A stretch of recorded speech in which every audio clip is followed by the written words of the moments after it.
Hello good morning. आज के daily leet code challenge problem में हमारे पास है maximum difference between node and ancestor. So here हमारे पास एक बाइनरी ट्री का रूट गिवन है जिसकी मैक्सिमम वैल्यू v होगी जो कि डिफरेंट नोड्स में एग्जिस्ट कर रही होगी। अब हमको नोड और किसी भी नोड और एंसेस्टर के बीच का मैक्सिमम एब्सोल्यूट डिफरेंस बताना होगा। तो इस क्वेश्चन को करने के सबसे पहले मैं बता दूं कि एंसेस्टर का मतलब क्या है। तो यहाँ पर दिया हुआ है कि कोई नोड ए है, वो नोड बी के एंसेस्टर दो तरीके से हो सकती है। यानी कि ए का जो चाइल्ड है वो बी के इक्वल हो, यानी बी जो है ए का चाइल्ड हो कोई ना कोई, या फिर ए का कोई भी चाइल्ड बी का एंसेस्टर हो। इस केस में जैसे हम देख सकते हैं एग्जाम्पल 1 में, जो यहाँ पर नोड 10 गिवन है हमको, ये रूट नोड की चाइल्ड है और 8 इसकी क्या है, एंसेस्टर है 10 की।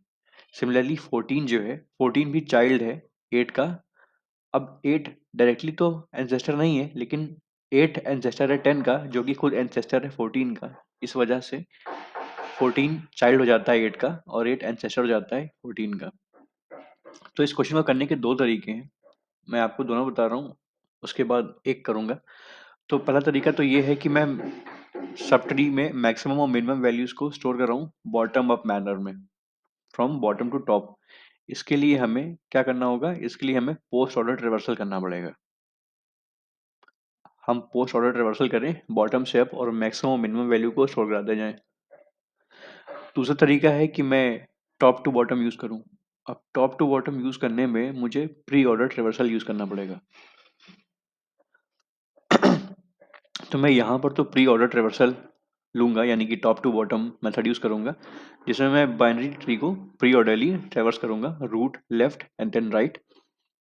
मैं पूरे उस सब ट्री के पाथ में मैक्सिमम मिनिमम वैल्यू स्टोर कराऊंगा, उनका डिफरेंस लूंगा और करंट वैल्यू से कंपेयर करूंगा। करंट वैल्यू से कंपेयर करूंगा, अगर वो उससे बड़ा होगा तो मैं स्टोर कर लूंगा करंट वैल्यू में, अगर छोटा होगा तो मैं इग्नोर कर दूंगा। तो ये थी इस क्वेश्चन करने की तरीका।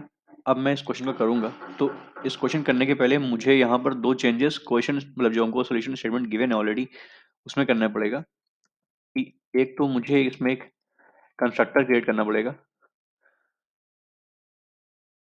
कंस्ट्रक्टर बनाऊंगा एक वेरिएबल मैक्सिमम वैल्यू करके, जो एक मैक्सिमम वैल्यू स्टोर कराएगा। दूसरा चेंज मुझे ये करना है, जो मुझे फंक्शन के डिफिनेशन गिवन है मुझे इसमें चेंजेस लाने हैं। कि मुझे एक रूट तो गिवन है, लेकिन इसके अलावा मुझे मैक्सिमम और मिनिमम वैल्यू भी इसमें ही लगानी, क्योंकि मुझे अंदर से लूप को कॉल करना पड़ेगा और इसके लिए मुझे चेंज करने पड़ेंगे। तो मैंने मैक्सिमम मिनिमम बना दिया सिंपल। अब मैं सबसे जो इम्पोर्टेंट लाइन है कि अगर रूट एग्जिस्ट नहीं करती, यानी कि हमारा ट्री ही नहीं है, तो रिटर्न जीरो कर दो। जब ट्री नहीं है तो फिर वैल्यू नहीं। अब मुझे एम एक्स लेना है, यानी मैक्सिमम वैल्यू जो है वो तो सिंपली हमारी किसी जो हम ट्रेवर्स करते जाएंगे उस टाइम पे मैक्सिमम वैल्यू होगी, और सिमिलरली जो एम एन है मिनिमम, वो मिनिमम वैल्यू होगी हमारी अभी तक जितने भी हमने नोट्स ट्रेवर्स की होगी। अब मुझे सिंपली एक लाइन का स्टेप लगाना है। मुझे मैक्सिमम वैल्यू जो मैंने वेरिएबल कंस्ट्रक्टर के साथ क्रिएट किया था डिक्लेरेशन में, उसको मैं मैक्सिमम अब क्या लूंगा, मैं मैक्सिमम लूंगा डिफरेंस। अब मैं मैक्सिमम डिफरेंस वाली वैल्यू ले लूंगा और absolute M X minus M N. अब यहाँ पर क्या आ गया, मैक्सिमम वैल्यू में मैक्सिमम वैल्यू आ गई जो अभी तक मैक्स वैल्यू थी, या फिर हमारी अभी तक की एब्सोल्यूट डिफरेंस, इन दोनों में जो मैक्सिमम वैल्यू होगी वो आ जाएगी मैक्स वैल्यू में स्टोर हो जाएगी। यहाँ पर हमारा क्वेश्चन पूरी तरीके से खत्म हो जाता है, कुछ नहीं करना हमें आगे। मैं बस अपने फंक्शन को दो बार कॉल करूंगा, एक बार लेफ्ट के लिए एक बार राइट के लिए। सपोज तो ऑलरेडी होंगी ही होंगी, लेकिन हमें उससे क्या है, मतलब फंक्शन बनाना है केवल एक्स एंसेस्टर। ओके, एक बार लेफ्ट के लिए हो गया, अब राइट के लिए एक फंक्शन कॉल खत्म। अब मुझे इसके बाद सिर्फ रिटर्न करनी है मैक्सिमम वैल्यू को। तो मैंने इस क्वेश्चन को एक बार सॉल्व किया है थोड़ी देर पहले, तभी इसने लिया था 42 मिलीसेकंड के अराउंड का टाइम।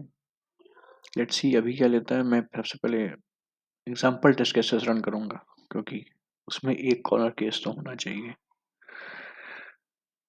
नहीं, कॉर्नर केस तो नहीं था एग्जाम्पल में। खैर, रन हो गया। मैं सबमिट करता हूँ। उसने देखिए 42 मिलीसेकंड लिया था थोड़ी देर पहले, अभी इसने 62 मिलीसेकंड ले लिया। तो ऑब्वियसली दोबारा सबमिट करने पे ये ज़्यादा लेता है।